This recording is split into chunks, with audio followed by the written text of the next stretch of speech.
All of these videos have been leaked in the past, but the US government now confirms they are genuine.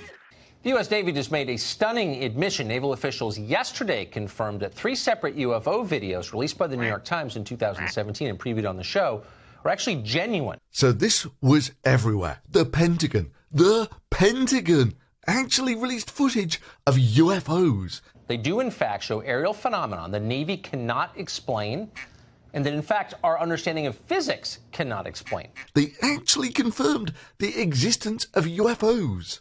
Why wasn't this front-page news everywhere? Well, okay, actually, it was. So did I overstate that? Is there a growing corpus of evidence, not drunk people on a lonely rural road at 3 in the morning, but sober military pilots saying something that we can't explain is happening? But what they didn't maybe put quite so much emphasis on is a UFO doesn't mean alien spacecraft. It means unidentified. That is correct. You're talking about individuals who have very high security clearances. They are trained observers. We've actually paid them and put them through schools to be trained and very keen observers to scrutinize what they're seeing. Good. Twice the pride, double the fall. These are individuals who we trust to fly weapons platforms, sometimes with live munitions, over U.S. cities. Oh boy, I'm going to cut you up so small the worms won't even have to chew.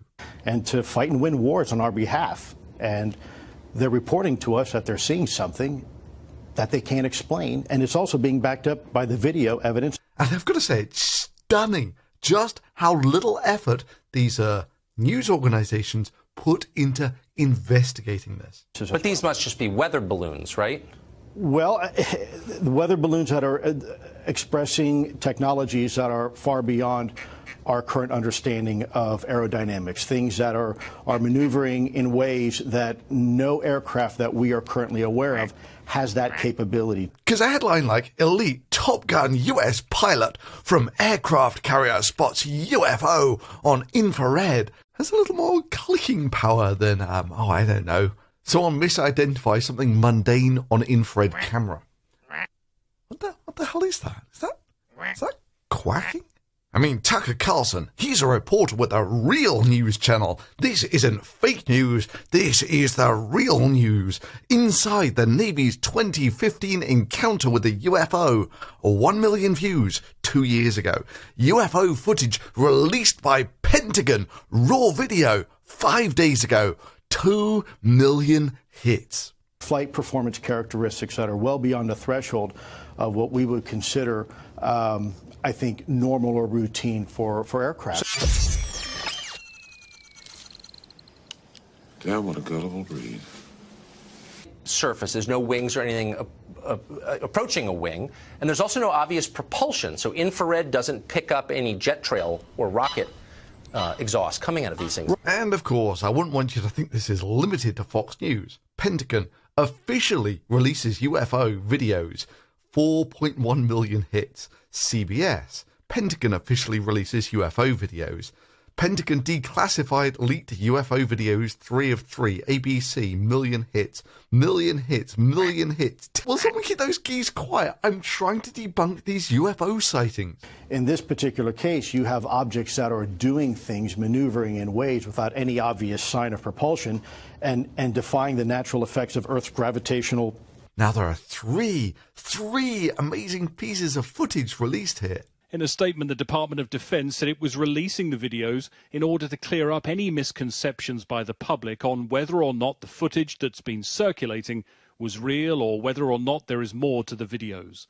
The aerial phenomena observed in these videos, they say, remain characterized as unidentified. And this is genuinely the Department of Defense download site, and these are the files. They're called FLIR for forward-looking infrared, Go Fast, and Gimbal. Now, initially I was going to analyze all of these in one go, but it just takes way too long. So I'm just going to take a look at the one that Tucker Carlson was gushing cryptic enthusiasm over, about how this could be the sign that we're not alone.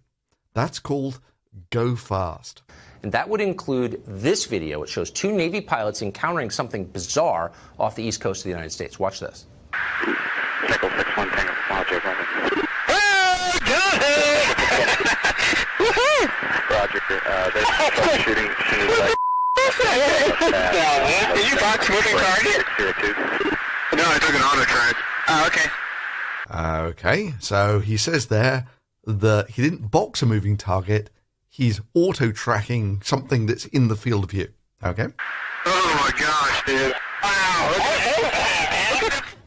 Okay, these are guys who fly for a living, who know what other airplanes look like, including those maintained by foreign governments, and they're totally shocked by this. This is one among many incidents like it, including many that have happened in the middle of the day to sober people, lots of independent witnesses. Well, what we see is something whizzing along, and someone's trying to catch it with a camera, and eventually they get a lock on and boom!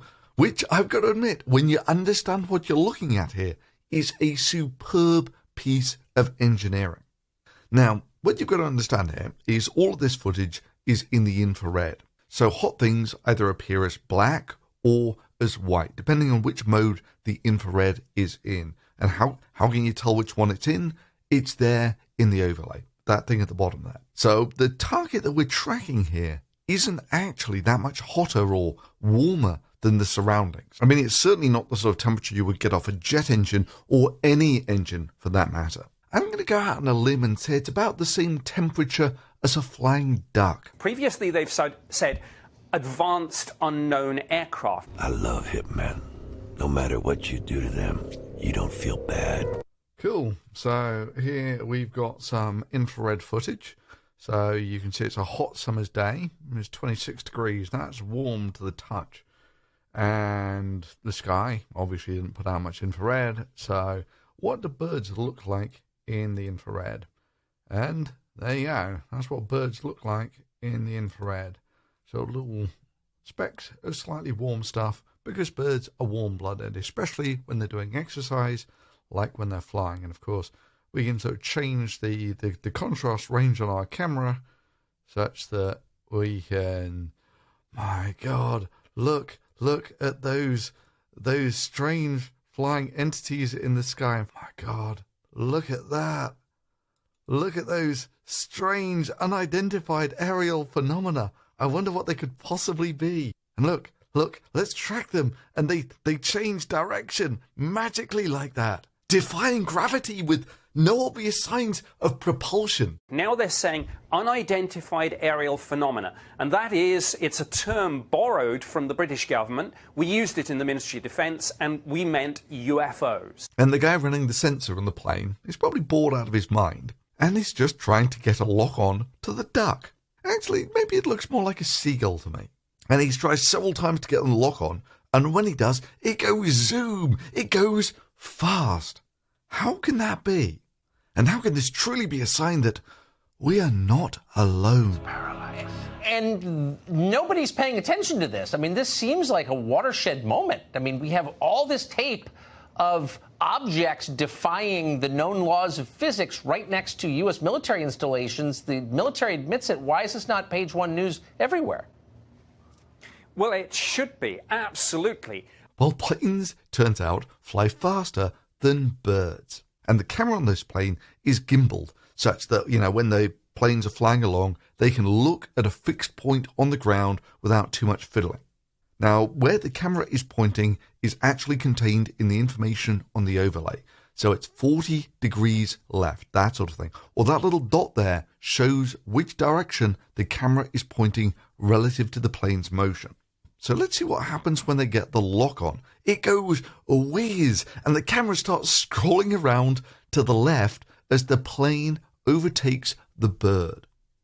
But why does the water look like it's going so fast? Well, it's an effect called parallax, where objects in the foreground appear to be moving faster than those in the distance.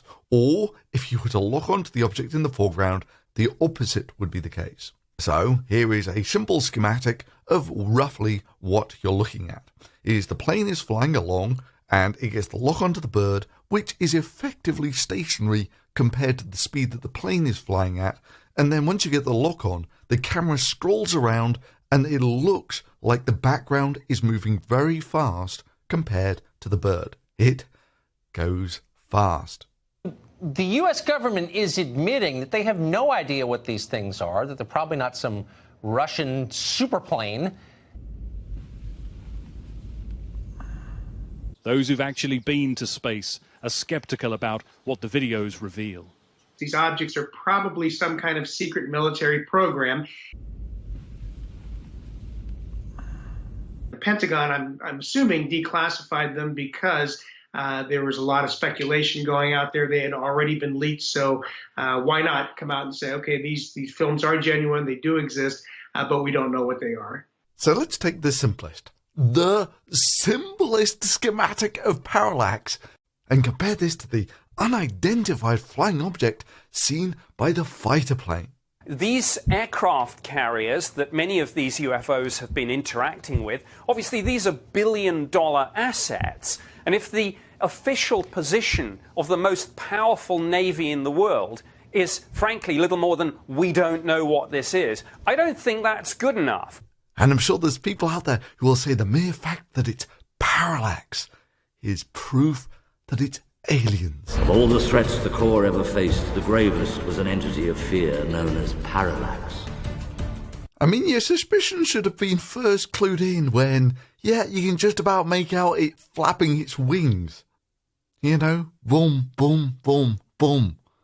Cool, so what else have we got on this Department of Defense Pentagon footage that no one else can explain? Well, if you take a look at the display here, this is the altitude of the plane in feet, which is 25,000 feet. It's about 8,000 meters. This up here tells you the field of view. The narrow field of view, turns out, with a zoom factor of 1, means that the entire field of view here is about 1.5 degrees. That's about 3 times the diameter of the full moon. Or to look at it another way, if you hold up both of your thumbs at arm's length, it's about that sort of angular size. So, from that, we can calculate what the field of view is on the ground at this magnification. And from that, we can get an estimate of the size of this object. Now, there's one last fly in the ointment here. This is the angle that the camera is pointing at, where 0 would mean that the camera is pointing towards the horizon, and minus 35 means it's pointing somewhat down towards the ground. But let's just, for the sake of argument, say that it's pointing directly down at the moment to get a feel for the field of view on the ground. So here's our plane, and this is the actual field of view that you're looking at. We know that this distance here is about 8,000 meters, which means that you can calculate that this distance here is about 200 meters. The field of view here is about 200 meters. That's about the length of 2 football fields. So let's put 2 football fields on there to see if we can get an idea of how big this object could be, really at its biggest. Even when you include the fact that the camera isn't pointing directly down but out at about 20 degrees from the horizon, you're only looking at about a factor of 2 in size. And that's the maximum possible size this object can be if it's actually sat on the ground at its furthest distance. We clearly can see that it's not at its furthest distance, but actually up in the air somewhere. They do, in fact, show aerial phenomenon the Navy cannot explain, and that, in fact, our understanding of physics cannot explain. Tell me this isn't a government operation. The things that have been reported are that it was $22 million spent over a few years. It was people like you who had other jobs in the military but sort of came together to try and figure these things out, and that there were facilities that were leased and built to hold things that were found. So can we get an estimate of how high this object actually is? Why, yes, we can. You know, not so much using our understanding of physics, but say, for instance, geometry. And I'm sure Tucker here will tell you that the Navy, you know, despite building billion-dollar aircraft carriers, you know, they just can't understand geometry. So what do we know? We know the speed that the aircraft is going at because it's right there on the display. 0.61, 0.62 Mach, that sort of thing. Which means that in about 1.5 seconds, the plane will have travelled about 300 meters. Now, why did I choose 1.5 seconds there? Well, because there's a feature that actually whizzes by in about 1.5 seconds when the bird is locked in the center of the field of view. So, we know the field of view is about 200 meters, we know the plane has traveled about 300 meters, and we know that the bird is sat in the middle of the field of view for all of this time. So we know roughly where the bird is in between the ground and the plane. And we know the altitude of the plane, so we can get an estimate of the height that the bird is at. Now, you can include, of course, the offset of the camera here, but it turns out all of these things cancel out in ratio. So this is just the simplified version. But these must just be weather balloons, right? Well, the weather balloons that are expressing technologies that are far beyond our current understanding of aerodynamics, things that are maneuvering in ways that no aircraft that we are currently aware of has that capability to. Right? I think it's terrifying. I mean, this seems potentially like one of the biggest stories of my lifetime. And I don't care if it's about UFOs or whatever you call it. Something that we don't understand is getting very close to our military aircraft, and the government isn't responding adequately. And I hope you keep sounding the alarm on this.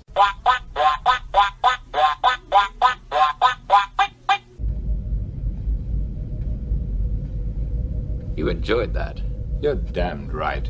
So whatever this object is, it's got a wingspan of about a metre. So if I remember rightly, just a first guess, Canadian geese have a wingspan of about a metre. And they do. I wonder what altitude they typically fly at. Well, about 1 kilometre, but they've been known to fly up to 9 kilometres high. And what was the altitude of this mysterious object? About 2 kilometres. I mean, surely no birds could fly that high. Well, what do we got? Well, we're going to ignore the vultures. Common crane flies up to 10 kilometres high, although that's over the Himalayas. Goose flies up to 8 kilometres, again flying over the Himalayas. Whooping swan flies up to 8 kilometres, Northern Ireland, recorded by radar. The duck flies up to about 6 kilometres high, recorded over Nevada. Or, if you want a bigger bird, white stork, 4-5 kilometres while migrating. No, absolutely not. Somebody in the Pentagon must have. They say we don't want to hypothesize about this. That's fine. But there must be, in the Pentagon, a best assessment. And there must be a view of what they're ruling out. We should be told. Well, I've got good news for you. I actually wrote to the Pentagon expressing your concern that you had a right to know, along with the fact that you had the right to completely ignore all the information that was on the screen and to not think about this critically at all. After all, you're a reporter for a fair and balanced news organisation. And surprisingly, the Pentagon got back to me in record time. They wanted me to convey this message to you. Damn, what a gullible breed. Okay, so 1/3 of the declassified super evidence of UFOs from the Pentagon consisted of plane spots bird in air. That was one of the top 3. Now I'm going to give you a reason why I think this clip actually exists and why it's actually super impressive when you understand it. To track a small moving object with such a small temperature difference from the environment, from another object travelling half the speed of sound from a few kilometres away, is actually a super impressive feat of engineering. And I'm going to go out on a limb and suggest that's one of the reasons this clip exists in the first place. It's got nothing to do with aliens, but to show how impressive the hardware on the aircraft is. Actually, let me just add one slight correction to this. Now that I look at it again, it turns out that the bird is actually colder than the environment, which maybe makes sense if you think about it. By the time you get up to this sort of altitude, the air temperature is going to be down at somewhere between freezing point and 10 degrees above freezing, that sort of thing. And with the infrared, of course, you only see the surface temperature. So it's entirely possible that the feathers are insulating the bird and the surface of the feathers is cold, which is why the bird in this case actually looks colder than the environment. But I should stress, it's only somewhat cooler than the environment. So, what do you think there? Other declassified information from the Pentagon about UFOs is going to turn out to be? Camera has dirt on lens? Or turbulence? Or maybe even more parallax? The Guardian became the very evil he had wished to destroy. He became parallax. Tell the Guardians it's parallax. Tune in next time to find out.